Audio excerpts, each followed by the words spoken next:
Say the Congress isn't doing much, but Republicans have just passed, and President Trump is expected to sign, a bill that repeals recently crafted regulations that barred internet service providers from selling their clients' browser history to other companies. Quite a few people are very upset about this, suggesting that everybody's porn habits will become a matter of public record. On the other hand, the law simply reverts to the status quo of last year and didn't actually go into effect. So has anything really changed? Robert McDowell is a former FCC commissioner and supports the move. Nuala O'Connor is president and CEO of the Center for Democracy and Technology and is appalled by it. They both join us now. First to you, Mr. McDowell, to critics who say, well, you couldn't get Obamacare repealed, and the first major thing you do is make it legal for internet service providers to sell my browser history commercially? Like, how is that on your priority list? What is that? Well, first of all, that's up to Congress. But first of all, thanks so much for having me. Congrats on your show and all your success. Thanks. I'm talking to you from Anchorage, Alaska, at the Faulkner's house right before a great salmon dinner. But anyway, on our way to that dinner, it does revert back to the old law. You have to keep in mind that the FCC acted in February of 2016 to classify internet service providers as phone companies under something called Title II of the Communications Act 1934. And from that time until last October, the world didn't end in privacy, right? So there are other laws already on the books, both federal and state, that regulators and consumer advocates have in their quiver of legal arrows to launch at internet service providers who might misbehave. But all the major internet service providers have already come out with standards of conduct. They all have terms of service. If they were to violate those terms of service or contracts, there would be massive class action lawsuits. The FCC and the FTC, Federal Trade Commission, have come out with a joint statement back on March 1st saying they would vigilantly protect consumer privacy in this realm. So there's a lot going on here. It's very complex. It's not quite.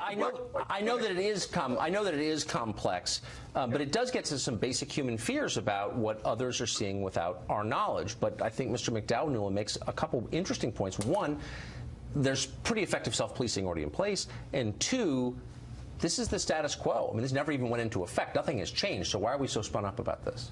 Well, the result of this week's action means that there's really no cop on the beat, as it refers to internet service providers, which are the companies that allow all of the internet access into your house. And what that means for the world we're living in today is not just your internet surfing habits, your television watching habits, your telephone calls, everything that happens on or in the internet world, in your home, in the privacy of your own home with your family, your kids, your dogs. That's all going to be known by one company. That's a little different than the other internet companies that we've been talking about. And we're obviously concerned about your privacy and your data being used and misused.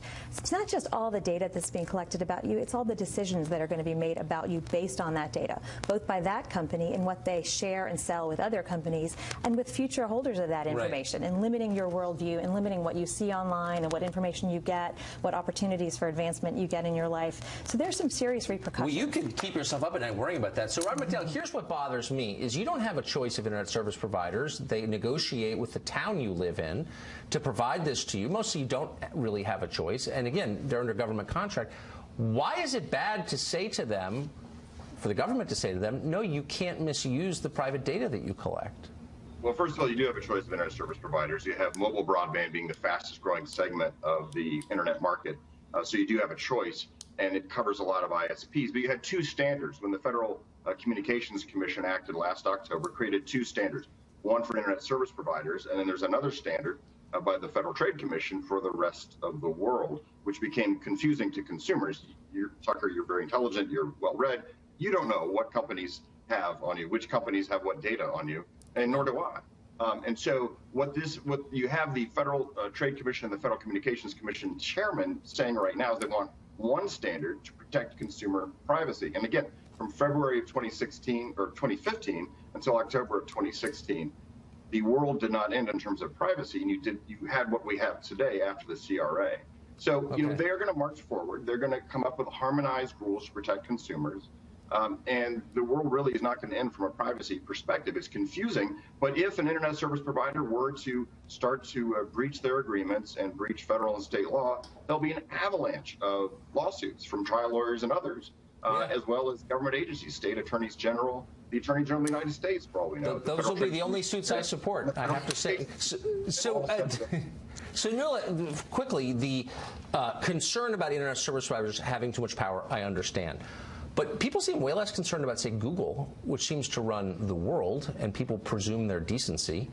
And why should we presume their decency? And why aren't we paying closer attention to what they're doing with the information they gather? Well, I think the real difference is an internet service provider knows where you live, who you are, your intimate details, and your credit card number because you have to pay your bill every month, and maybe your social security number.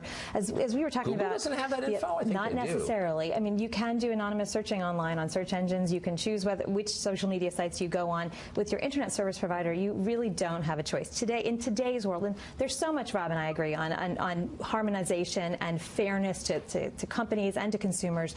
But in the world we live in today, most Americans have a choice of exactly one company to provide their internet service. So they don't have the bargaining power. Can we trust anonymous searching? I mean, is there a place you can go that actually protects your privacy? Sure, absolutely. And at CDT, come to cdt.org and learn about all the VPNs and all the great services you can use. There's always Tor. But I don't want to burden the consumers by having to really do that search. No, I think it's worth being burdened. And by the way, put some tape over the camera on your iPad. Absolutely.